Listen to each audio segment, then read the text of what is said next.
Hey, I'm Theo, and thank you for joining me. Today, I want to go over dust in Hearthstone and the best way to use it and get the most out of it. In this video, I'll be sharing some tips and tricks that I've used to get more dust.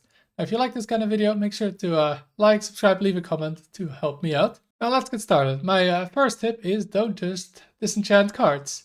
Don't just be disenchanting cards you don't like to get some dust. Now, only disenchant cards when you really need that dust. Cards are more valuable than dust, and you can always disenchant them at a later point. Now, second tip I want to give is do not use this mass disenchant button here.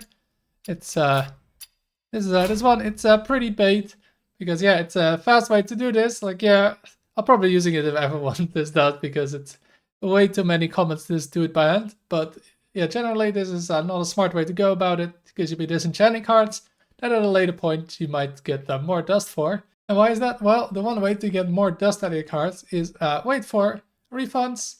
What that means is, well, when a card gets nerfed, you get the full disenchant value back from your card.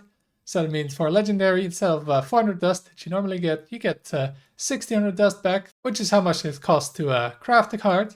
So yeah, you pretty much always want to be waiting for that. And most of these tricks are basically about how you can use that the most.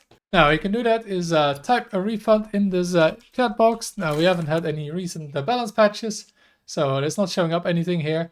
But yeah, type refund and you'll see all the cards that have been nerfed, and you want to be disenchanting all of those and then get all the dust value back from that.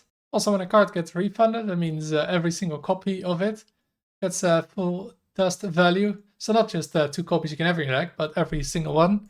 So for example, if Death Growl got nerfed, well, I got 7 copies here. I'll get 7 times the 100 dust value from this card, even though, you can only have 2. So another reason to not just disenchant cards. If you don't need the dust, you might just get a bunch of extra value. Like here you can see I have 7 copies. Like if I just disenchanted 5 of them right now and then it gets nerfed, well, I'm missing 5 times 80 dust, which is 400 dust. And well, that's just an epic of your choice. So yeah, that's gonna add up pretty fast if you just disenchant them and they get nerfed. So yeah. That's why you never want to be disenchanting cards if you don't have to. One thing to remember here is that you can't really cheat the system with duplicate protection. The way duplicate protection works is that if you've gotten the maximum amount of cards you can put in your deck of 1 card, you won't be getting that card anymore in a pack until you've gotten all the cards of that rarity from that set. So for example, with Death Growl, it's from Festival of Legends.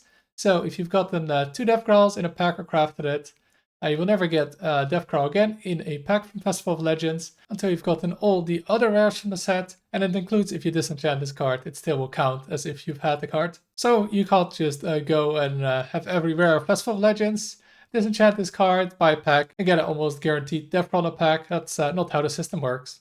Now, one trick I want to give here is that you can actually kind of play these cards for free, because when a card gets nerfed, it has a refund window of 2 weeks. That means for 2 weeks after a card got nerfed, you can disenchant it for full value. So what it also means is that if you have the dust, you can basically play with these cards for free for 2 weeks. So let's say a card gets nerfed, like let's say the Primus gets nerfed.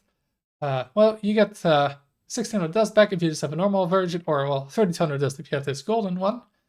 But it also means that if you craft it for 1600 dust, you can play with it for basically 2 weeks, and then at the end of it, just disenchant it again, and you lost no dust, but you got to play with it for 2 weeks. Now, this is kind of risky because you don't want to be forgetting about it and be stuck with a card you maybe don't want, but this is a nice trick you can sometimes use if you want to try out cards that got nerfed and you're not sure yet if they're good or not. Also, when you disenchant cards, don't forget that you can go to wild cards.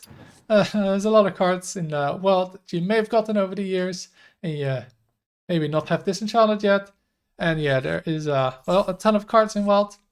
Possibly a lot of dust value here, or none, depending if you played in the past or not. So make sure to check this out.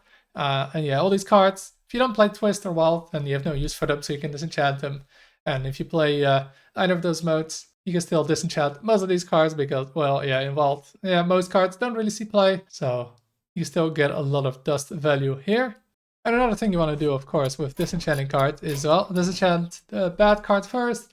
And the most efficient way to get there is through legendary. So what you want to do is type rarity legendary down here. and you see all the legendary cards that you have. And well, then you can find here the card that you want to be disenchanting. Now you do want to be clicking on crafting here, so you don't get a card like Sour Fang here, which you can't disenchant. Now you want to uncheck uncraftable and both missings. So all you see here is now the legendaries that you can actually disenchant, and that well, you might want to get some dust from. Now here we see the Death Knight legendaries and some cards that, well, you maybe want to be disenchanting. You can go through all the other cards as well. For me, for example, I'm not a big Demon Out defense, so I might look at the Demon Out cards first that I might want to disenchant. And well, from these cards, I'd say there's some legendaries that aren't very good, right? The Rhythm Dancer Ryza is a good target to be nerfed, or CCG here. Yeah, I feel like this card is never going to see play, so this would be a good target to disenchant if you need some dust right now. Also, because it's a signature, you get 1600 dust. However, be warned though, yeah, you can't recraft signatures or diamond cards. Golden legendaries you can, but not these. So yeah, once you disenchant these, you'll probably never get it again. So make sure you really don't want to get the signature version of this. And then basically, well, you get a legendary of your choice by disenchanting this. Also, another trick to search for cards you want to disenchant is type extra this time, which means it'll show all the cards that you have more than the copies of that you can have in your deck, so more than one legendary or more than 2 cards from every other deck. So here you can see, right, like Spirit of the Team. Well, you can see I have 3 normal ones, 1 golden one, so it'll show, and until I disenchant 2 of these cards, it'll show here. So there's an easy way to get rid of the extra cards. And yeah, also the search terms, you can combine them, so here you have extra, and you can type legendary, and you get all the legendaries that you might have multiple times, and well, it's an easy way to find cards that you want to disenchant. I can see here I have Climactic Necrotic Explosion double, Thalarin, and well, DJ Manastorm, and well, this could be a card that you could easily disenchant, although my chat on Twitch likes to say that I should play this card, but yeah, I don't think that's going to be happening. You can do the same, of course, with any rarities. You can just go extra epic, extra common, extra rare, and you'll find all the cards right here that you want to be disenchanting. And if you're low on dust, then I would also recommend disenchanting the golden cards first. They give a lot more dust than normal cards. And yeah, if you're looking for dust, it's probably best not to focus on golden cards, although yeah, it's up to you how much you like golden cards. Yeah, some golden cards might look better than others, but generally, yeah, I would just recommend disenchanting golden cards. So yeah, here we have like a breakdance. Well, I have 2 normal breakdances, so I can just disenchant this one, get 1 with dust, and still be able to have the breakdance card if I want to be playing like Excavated Rogue.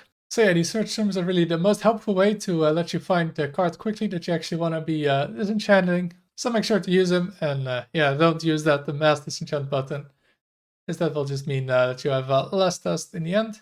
And that is all the tips I have for maximizing your dust. Let me know what you thought of it, and if you maybe have more tips to help other people out. Thank you for watching, and until next time.